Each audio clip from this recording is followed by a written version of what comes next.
Participating in the convocation of the university, the chairman of the University Grants Commission said, I am very happy to be among us to you all this morning. It is unfortunate that the Chancellor could not be present on this occasion due to ill health. I see before me students who have graduated from this university and who have full of dreams about their future career. I have no hesitation in wishing them good luck and bright prospects in the years to come. It has been my endeavor to associate myself with the young and talented people who, I am sure, are full of energy to serve the motherland with dedication. The noble profession of teaching is being given its due respect by both the parents as well as the government. I have had the opportunity of going around your university yesterday along with the Vice Chancellor. During the course of discussions with the students and the staff of your university, I have been presented with a list of requirements which, as a chairman of the University Grants Commission, I am bound to answer and fulfill. One of the most important requests was the sanction of funds for construction of buildings and purchase of modern equipments. But I would like to impress upon that buildings and equipments are not the only answer for setting high standards of education.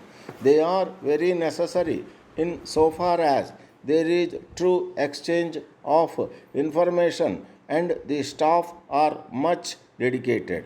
I have no doubt in my mind whatsoever that a good teacher requires tools which will help him convey his thoughts in a more meaningful manner to the student to understand.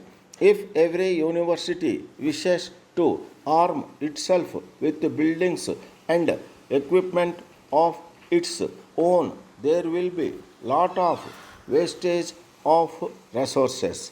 In view of this, it is proposed to connect the various institutions throughout the country so that the resources are put to maximum possible use.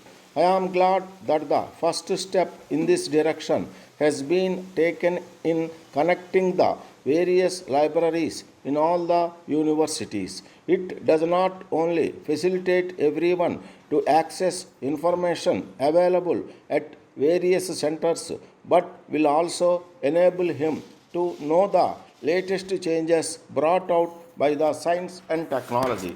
In the second place, I would like to mention that with the establishment of the national body for assessing the status of every university with regard to the academic performance, facilities for research and so on, there is competition amongst all the educational institutions to view for honors.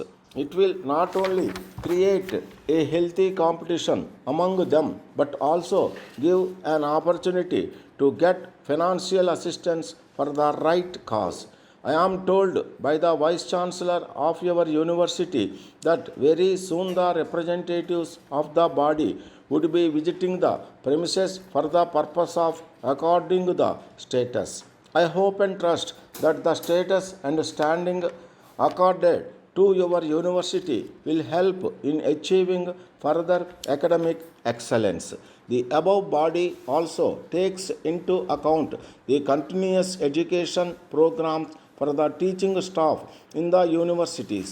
In order to achieve this, the universities are advised to conduct short term courses in various subjects for the professors and other staff. The idea behind this program is only to make the staff aware of the latest knowledge available as well as to provide the much needed relief from the regular work. I am sure that this step of the government will be appreciated. It is a well known fact that a good teacher who will be keen to refresh himself will further improve his subject. Sir, in a democratic country like India, the people are governed by a few people who are, we may call them as people's representatives, elected by a process. It is the duty of these representatives to project the difficulties of the people so that the government, either at the center or the state, would formulate suitable solutions. It is a fact that during the current year there has been very low rainfall all over the state except a few districts. Many of the farmers have suffered due to this exceptional behavior of the rains.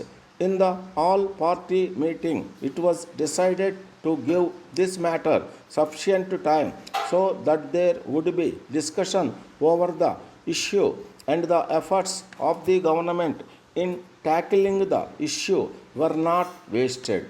Surprisingly, when this issue was raised in the assembly, the members either of the ruling party or the opposition were on their feet strongly arguing with each other. By such meaningless acts, the members bring disrepute not only to themselves but also to the people who have elected them and given the power.